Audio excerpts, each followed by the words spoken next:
क्या आपको पता है कि WHO के अनुसार वीडियो गेम एडिक्शन एक मेंटल डिसऑर्डर है। इसके बावजूद भारत में लाखों करोड़ों बच्चे और युवा ऑनलाइन वीडियो गेम्स की लत का शिकार बन चुके हैं। एक बहुत बड़ी समस्या है और WHO ने भी साल 2018 में गेमिंग डिसऑर्डर को अपनी इंटरनेशनल क्लासिफिकेशन ऑफ डिजीज, जिसको बोलते हैं ICD-11 में एक सीरियस मेंटल हेल्थ कंडीशन के रूप में ऑफिशियली इसको रिकॉग्नाइज किया है। इसका मतलब ये है कि ये सिर्फ एक बुरी आदत नहीं बल्कि एक मेडिकल कंडीशन है, एक एडिक्शन है, मेंटल हेल्थ प्रॉब्लम है जिसे प्रोफेशनल की हेल्प की ज़रूरत भी पड़ती है। मतलब अगर किसी व्यक्ति को इस तरह की लत है, एडिक्शन है, तो उनको प्रोफेशनली हेल्प लेने की आवश्यकता है। बिकॉज अगर नहीं लेंगे तो इसकी वजह से बहुत सारे लोग सुसाइड कर रहे हैं, डिप्रेशन में जा रहे हैं, मेंटल डिसऑर्डर्स की जो संख्या है पेशेंट्स की वो बढ़ती जा रही है। भारत में इसकी ग्रेविटी और भी ज़्यादा है क्योंकि जो एक स्टडी हुई है उसके मुताबिक हमारे देश में एडोलेसेंट्स में इंटरनेट गेमिंग डिसऑर्डर का जो प्रेवलेंस है वो 1% से लेके लगभग 20% तक है। मतलब लगभग 20% जो हमारे बच्चे हैं, एडोलेसेंट्स हैं, जो 13 से 19 साल तक के लोग हैं, वो लोग कहीं ना कहीं इसकी लत से शिकार हैं, इसकी लत में एडिक्ट हैं। कुछ रिपोर्ट्स ये भी बताती हैं कि इंडियन कॉलेज स्टूडेंट्स में ये IGD क्राइटेरिया लगभग 7% तक है। मतलब जो कॉलेज में बच्चे पढ़ रहे हैं वो भी कहीं ना कहीं इसके एडिक्टेड हैं, जबकि करीब 32% रिस्की गेमर्स की कैटेगरी में आते हैं। मतलब जो 7% एडिक्टेड लोग हैं वो ऐसे गेम्स खेल रहे हैं, जो 32% गेम्स ऐसे हैं जो हाई रिस्क कैटेगरी में आते हैं, जिसकी वजह से आपको मेंटल हेल्थ प्रॉब्लम हो सकती हैं। सबसे चौंकाने वाली बात यह है कि भारत में करीब 40% एडोलेसेंट एडिक्शन कैटेगरी में आते हैं और लगभग 96% भारतीय बच्चे 2 साल की उम्र तक स्मार्टफोन के कांटेक्ट में आ जाते हैं। मतलब छोटे बच्चे जो टॉडलर्स हैं, जिनको अभी फ़ोन पकड़ना भी नहीं आता, वो भी कहीं ना कहीं माताएं हैं, जो उनके पेरेंट्स हैं, वो उन बच्चों को चुप कराने के लिए, फीड कराने के लिए, खाना खिलाने के लिए या कहीं ना कहीं उनको डिस्ट्रैक्ट करने के लिए फ़ोन की आदत डाल देते हैं, उनको लत लग जाती है और वो बच्चे 2 साल या उससे कम बच्चे भी वो वीडियोज़ देख रहे हैं। ये डाटा साफ बता रहा है कि प्रॉब्लम कितनी डीप रूटेड है। और मेल्स में एडिक्शन जो बात करेंगे वो फीमेल्स के कंपैरिजन में अधिक पाया जाता है। जैसे एक स्टडी में 9% मेल्स की तुलना में 1% फीमेल्स में IGD देखा गया। मतलब जो युवा लोग हैं, खास करके जो पुरुष हैं, चाहे वो बच्चे हैं, एडोलेसेंट्स हैं या एडल्ट्स हैं, उनमें ये एडिक्शन अधिक देखा गया है।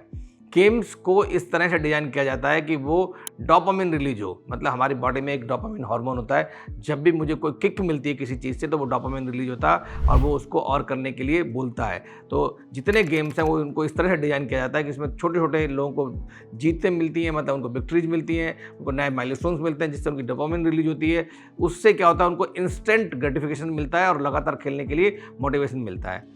मल्टीप्लेयर गेम्स सोशल कनेक्टिविटी और बिलोंगिंगनेस की फीलिंग देते हैं। मतलब आजकल बहुत सारे बच्चे ऐसे हैं जो देखते हैं कि वो एक टाइम पे अपने दोस्तों से बात करेंगे कि तुम भी लॉगिन कर लो, मैं भी लॉगिन कर रहा हूँ, दोनों मिलकर खेलते हैं आपस में, बल्कि वो दूसरी जगह बैठे होते हैं, साथ में होते भी नहीं है।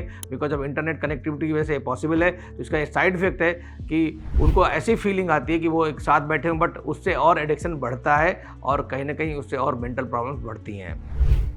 कई बार बच्चे और जो युवा हैं वो रियल लाइफ स्ट्रेस और प्रॉब्लम से भी स्केप करने के लिए गेमिंग को एक अपना स्केप मैकेनिज्म बना लेते हैं। मतलब मैं कहीं डिस्ट्रेस में हूँ, टेंशन में हूँ, बहुत सारे लोग शॉपिंग करते हैं, बहुत सारे लोग सोशल इंटरेक्शन करते हैं, बातचीत करते हैं, शेयरिंग करते हैं। बट ऐसे बच्चे आजकल क्या कर रहे हैं कि गेमिंग को ही इसका एक स्केप मैकेनिज्म बना ले रहे हैं। जब ये हॉबी एक कंपल्सन बन जाती है तो बच्चे अपनी studies, social interaction, personal hygiene और फिजिकल हेल्थ को भी इग्नोर करना शुरू कर देते हैं। और ये बच्चों में देखा जा रहा है कि जब भी आप उनसे फ़ोन छोड़ते हो तो बोलते हैं 5 मिनट और 5 मिनट और। उसकी वजह से ओबेसिटी बढ़ रही है, एडोलेसेंट डायबिटीज़ बढ़ रही है, मेंटल डिसऑर्डर बढ़ रहे हैं, फैटी लिवर हो रहा है, बिंज ईटिंग हो रही है, ओवर ईटिंग हो रही है। तो ये सारे जितने डिसऑर्डर्स हैं because of addiction of games की वजह से ही हो रहे हैं। तो ये सिर्फ एक इंडिविजुअल प्रॉब्लम नहीं है बल्कि फैमिली और हमारे सोसाइटी के लिए एक बहुत बड़ी कंसर्न बन चुका है। कहीं ना कहीं इसको हमें सॉल्यूशन इसका प्रोवाइड करने की ज़रूरत है, इसको सॉल्व करने की ज़रूरत है। अदरवाइज़ क्या होगा, जो हमारा भविष्य है जिसको युवा बोलते हैं या बच्चे जिनका कॉग्निटिव फंक्शन बहुत अच्छे होने चाहिए, उनकी फोकस अच्छा होना चाहिए, उनका इंटेलिजेंस IQ अच्छा होना चाहिए, उनका कंसंट्रेशन अच्छा होना चाहिए, उनका परफॉर्मेंस अच्छी होनी चाहिए, प्रॉब्लम सॉल्विंग, क्रिटिकल थिंकिंग, ऐसे बहुत सारे जो कॉग्निटिव फंक्शंस हैं वो भी कहीं ना कहीं एडिक्शन की वजह से कम हो जाते हैं, जिससे बच्चों की स्कूल की परफॉर्मेंस पुअर हो जाएगी, बच्चे कैरियर में अच्छा स्केल नहीं करेंगे, बहुत सारे एंटरप्रेन्योर्स नहीं बनेंगे, बिजनेसमैन नहीं बनेंगे, लीडर्स नहीं बनेंगे, तो फिर हमारा देश कैसा होगा।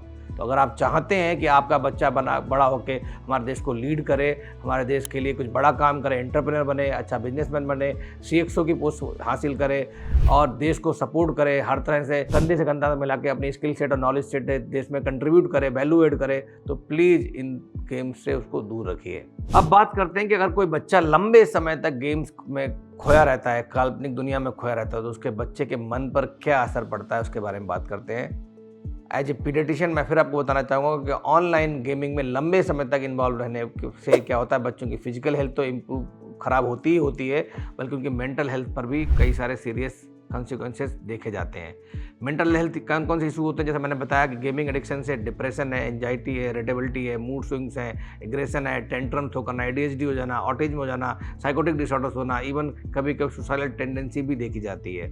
तो ये बहुत सारे बच्चों में सीरियस प्रॉब्लम्स हो रही हैं। बच्चे real life social phobias develop कर सकते हैं और आइसोलेशन में भी जा सकते हैं, जिसकी वजह से उनको लोनलीनेस, सैडनेस, इवन और बहुत सारी प्रॉब्लम्स हो सकती हैं।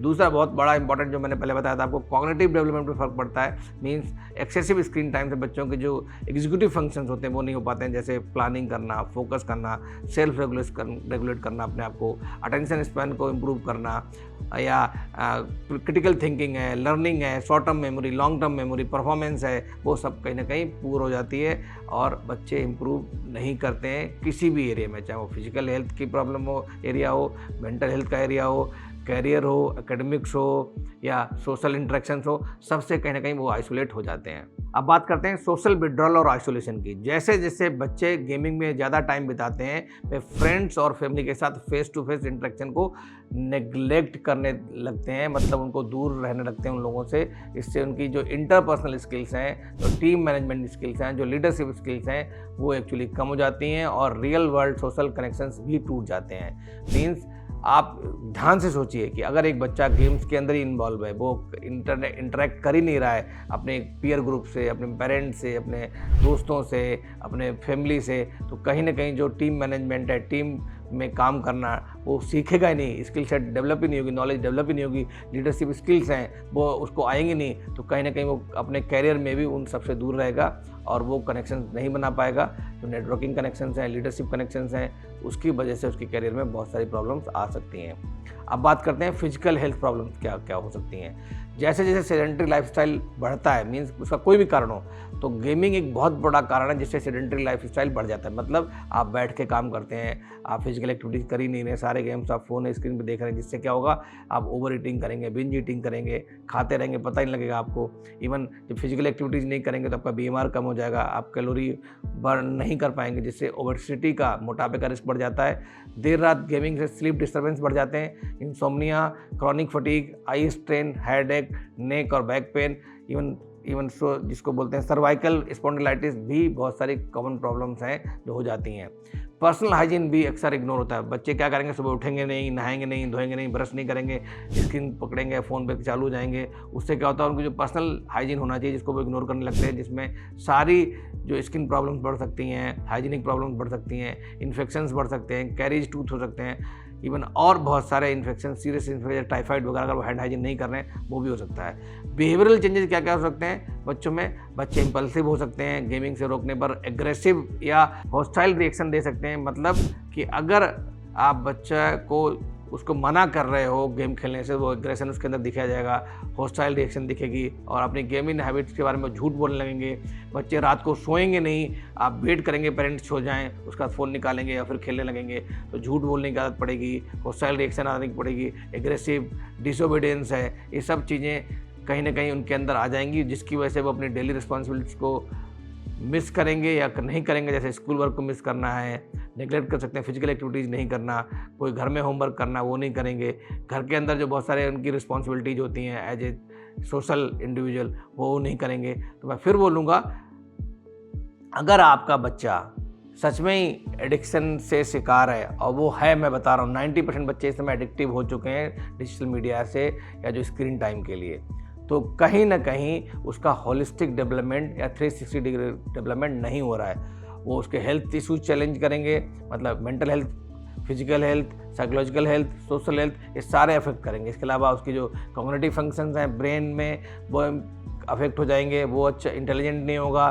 फोकस नहीं होगा, ग्रो नहीं करेगा, क्रिटिकल थिंकिंग नहीं होगी, उसके बाद प्रॉब्लम सॉल्विंग नहीं कर पाएगा और आगे करियर में ग्रो नहीं करेगा। Even because of mental health बहुत सारे जो सिम्टम्स हैं वो आ सकते हैं, जिसकी वजह से बच्चा आइसोलेट हो सकता है, इवन सुसाइडल टेंडेंसी में भी जा सकता है। तो अगर इस सबसे बचना है तो प्लीज़ अपने बच्चों को डिजिटल स्क्रीन से अवश्य बचाएं। मैं इसी के साथ अपनी बात को विराम दूंगा। बहुत बहुत धन्यवाद। Thank you. हेल्थ से जुड़ी ऐसी कई और जानकारी के लिए फेलिक्स हॉस्पिटल के यूट्यूब चैनल को सब्सक्राइब करें और अपने सवाल कमेंट बॉक्स के जरिए हम तक पहुंचाएं और डॉक्टर की अपॉइंटमेंट के लिए दिए गए नंबर 9810455953 पर संपर्क करें।